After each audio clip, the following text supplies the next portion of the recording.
everybody, welcome back to Skyway Classics YouTube channel. We are now going for a ride in our 1987 GMC Sierra 2500.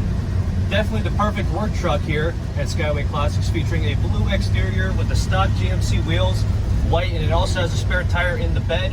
I also want to tell you that it is an 8-foot bed, very reliable. Definitely hard to find now in newer trucks. You can obviously move more than you can in a new truck with a 4-door. But going into the interior now, you got the nice cloth bench seat, automatic on the column with the tilt. Also has factory AC blowing nice and cold right now. We have no check engine lights. All our gauges are working fine as they should. Got the late model 80s 2-knob radio with cassette. Underneath the hood, you have your basic small block manifolds.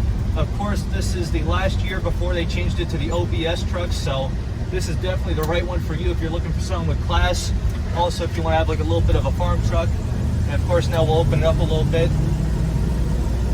Nothing too fast, just right. Of course, if you get on it, you know, you're still going to look better than the average car today. But for now, we're just going to get it turned around and up on the lift, so please stay tuned to see the underneath.